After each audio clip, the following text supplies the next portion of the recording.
Bonjour chère communauté, nous vous souhaitons tous une bienvenue sur votre chaîne YouTube qui parle de l'immigration au Canada. Aujourd'hui nous parlerons du tirage PNP qui s'est tenu le 2 février 2022. Avant d'entrer dans le vif du sujet, nous vous invitons à vous abonner si ce n'est pas encore fait. N'oubliez pas de cliquer sur la cloche d'abonnement pour ne rien rater de nos prochaines vidéos. Alors, le Canada a invité 1070 candidats à Entrée Express à faire une demande d'immigration canadienne le 2 février 2022. L'immigration, réfugiés et Solidarité Canada, en abrégé IRCC, n'a invité que les candidats du programme des candidats des provinces, en abrégé PCP. L'exigence du score du système de classement global était de 674. Ça veut dire qu'il fallait avoir un minimal de 674 points pour être invité par Entrée Express. Cela veut encore dire quoi? Ça voudrait dire que ce sont des candidats qui, au préalable, ont déjà été invités par les provinces. Parce que quand tu es invité par une province, tu as plus 600 points. Donc, 600 points ajoutés au score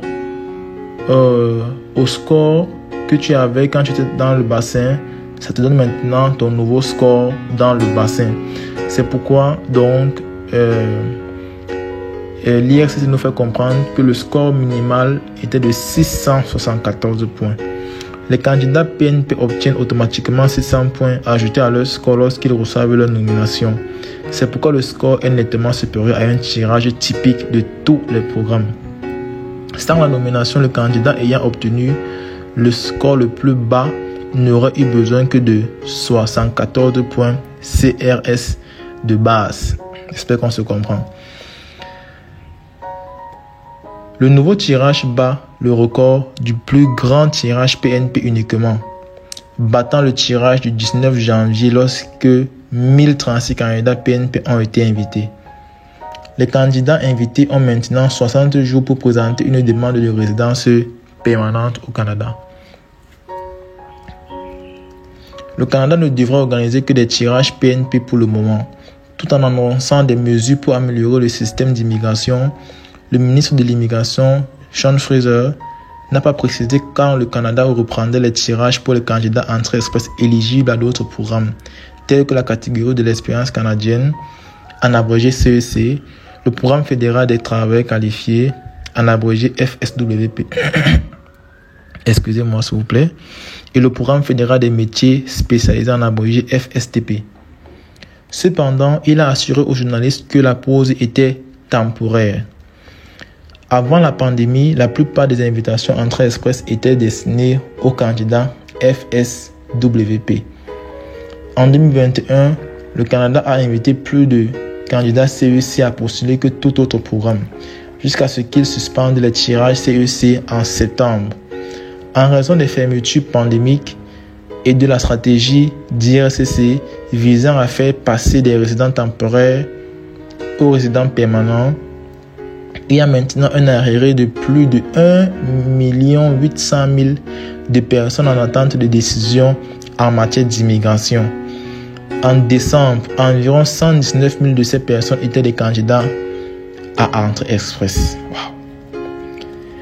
Les notes d'information interne d'IRCC suggèrent que le Canada pourra organiser des tirages Entrée Express pour les candidats FSWP et CEC une fois que la moitié des demandes en attente auront été traitées.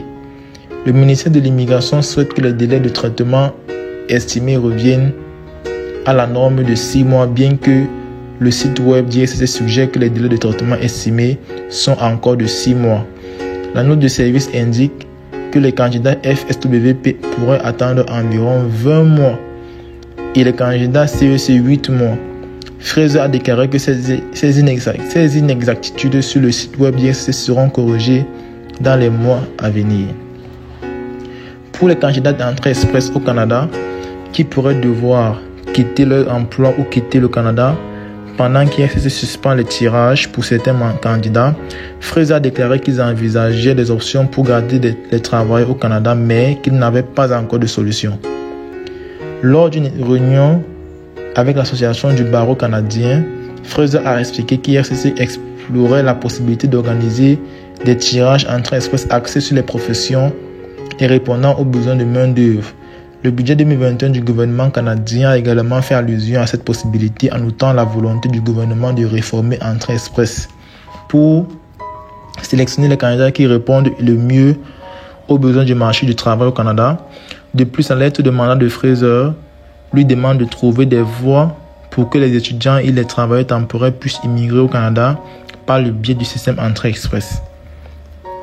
La note de service de novembre suggérait que les objectifs d'Entrée Express pourraient être réduits de moitié pour le plan pluriannuel des niveaux d'immigration 2022-2024. Le ministre Fraser n'a ni confirmé ni nié aux journalistes si le Canada réduirait les objectifs d'Entrée Express cette année.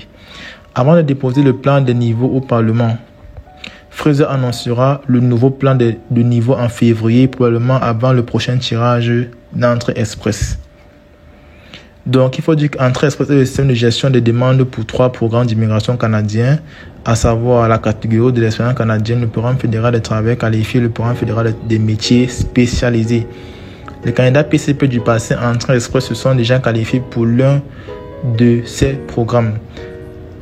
Entrée Express utilise un système basé sur des points, le Comprehensive Ranking System, pour classer les profils des candidats. Les candidats les mieux notés reçoivent une invitation à postuler et peuvent ensuite demander la résidence permanente. Une fois que le candidat a postulé, un agent d'IRCC examine la demande et prend une décision. L'agent demandera des données biométriques et pourra organiser un entretien ou demander plus de documents. Si la demande est approuvée, IRCC délivre une confirmation de résidence permanente, en abrégé COPR. Les résidents permanents approuvés peuvent ensuite terminer le processus d'établissement. S'ils sont à l'extérieur du Canada, ils peuvent accéder à des services avant l'arrivée pour les aider dans leur première démarche d'établissement au Canada. Voilà. Donc, voilà. Nous sommes arrivés au terme de cette vidéo. Nous espérons qu'elle vous a plu. Nous vous invitons une fois de plus à vous abonner. Si ce n'est pas encore fait, cliquez sur la cloche d'abonnement pour ne rien rater de nos prochaines vidéos. Bye bye.